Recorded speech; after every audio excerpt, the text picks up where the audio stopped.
English text ബുക്കിലെ adventures in a banyan tree എന്ന് പറയുന്ന സ്റ്റോറിയുടെ സമ്മറിയാണ് നമ്മളിവിടെ നോക്കാൻ പോകുന്നത്.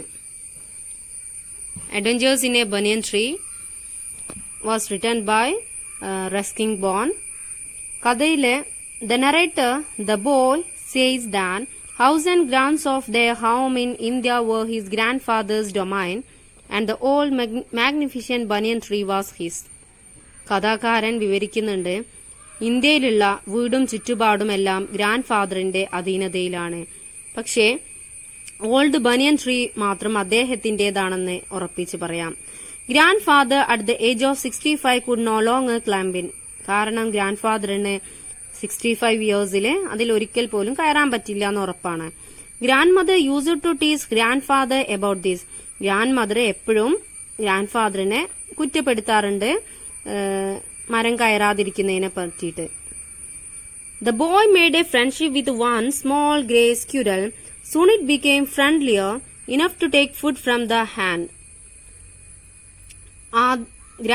നമ്മുടെ കുട്ടി ആദ്യമായിട്ട് ബനിയൻ ട്രീയിൽ വെച്ചിട്ട് ഫ്രണ്ട്ഷിപ്പ് കൂടുന്നത്, സൗഹൃദം കൂടുന്നത് യങ് സ്ക്യൂരലുമായിട്ടാണ്. അവന് യങ് ബോയുടെ കയ്യിൽ നിന്ന് ഫുഡ് എടുക്കാൻ വരെ ധൈര്യം വന്നു. അങ്ങനെ അവര് ഫ്രണ്ട്ലിയർ ആവാണ്. കാരണം ഇടക്കിടക്ക് നമ്മുടെ ബോയ് എന്ത് നൽകുന്നുണ്ട്, ഫുഡും പീസസ് ഓഫ് കേക്കും ഒക്കെ നൽകുന്നുണ്ട്. പിന്നെ കൂടാതെ ആദ്യമൊക്കെ തന്നെ യങ് സ്ക്യൂരലിന് സൗഹൃദം കൂടാൻ മടിയായിരുന്നു.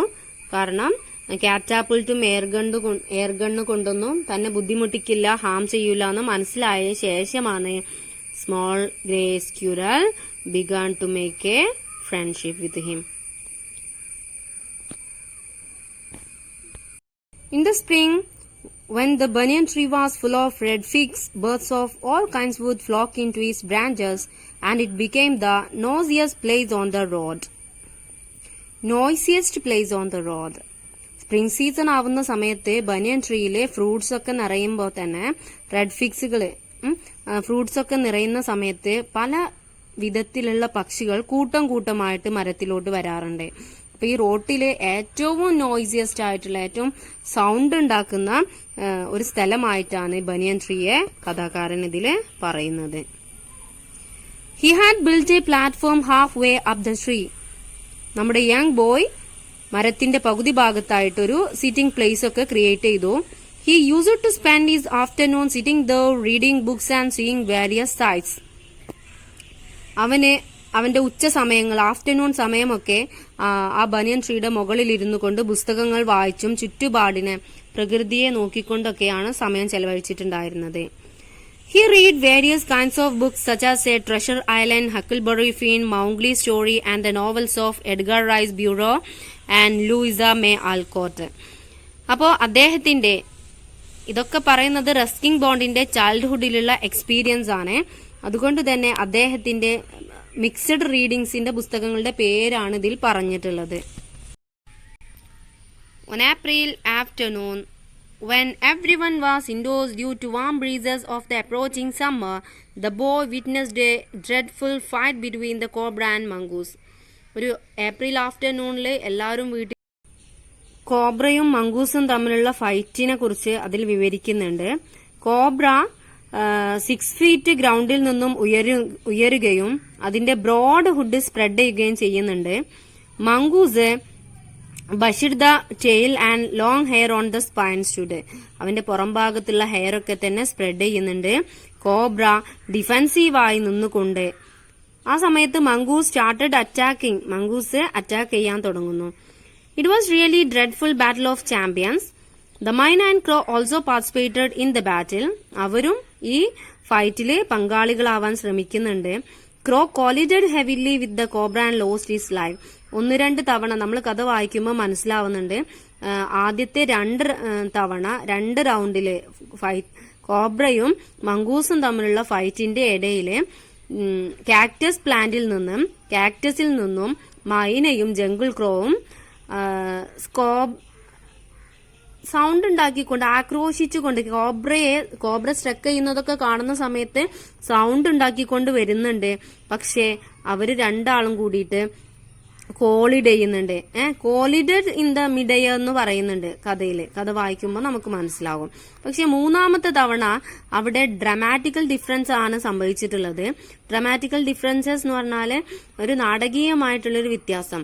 മൈന തന്റെ കാക്ടസ് പ്ലാന്റിലോട്ട് തന്നെ തിരിച്ചു പോവുകയും അതേ സമയത്ത് നമ്മുടെ ജംഗിൾ ക്രോ നോട്ട് വില്ലി, ഭയങ്കര ബുദ്ധിയൊന്നുമില്ലാത്ത ഒരു നോട്ട് വില്ലി ആയിട്ടുള്ള ഈ ജംഗിൾ ക്രോ അന്തരീക്ഷത്തില്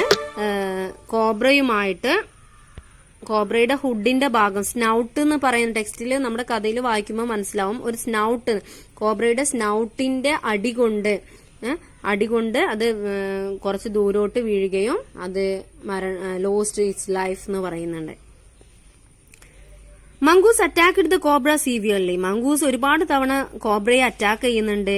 അതിന്റെ പുറം ഭാഗത്ത് bite on its back several time, ഒരുപാട് തവണ കടിക്കുന്നുണ്ട്. Finally cobra dead. അപ്പോ myna congratulated the mongoose with the shrill cry and flee away. നമ്മുടെ കഥയിലെ മൈന ഇതിലെന്താണ്, സ്പെക്ടാക്ടർ ആണ്, വ്യൂവർ ആണ്. ഇവര് തമ്മിലുള്ള ബാറ്റിൽ കാണാനും വേണ്ടിയിട്ടുള്ള കാക്ടസ് പ്ലാന്റിൽ നിന്നും ഇങ്ങനെ നിരീക്ഷിച്ചുകൊണ്ടിരിക്കുകയായിരുന്നു ഇവരുടെ ബാറ്റില്. അപ്പൊ ഈ മൈന മംഗൂസിനെ ഷ്രിൽ ക്രൈ എന്ന് പറയുന്നത്, ഷ്രിൽ ക്രൈ എന്ന് പറഞ്ഞാല് നമ്മള് അഭിനന്ദനാപൂർവമായിട്ടുള്ള സൗണ്ട് ക്രിയേറ്റ് ചെയ്തുകൊണ്ട് അഭിനന്ദിക്കുകയും പറന്നു പോവുകയും ചെയ്യുന്നു. Grandfather was happy to know the mongoose won the fight.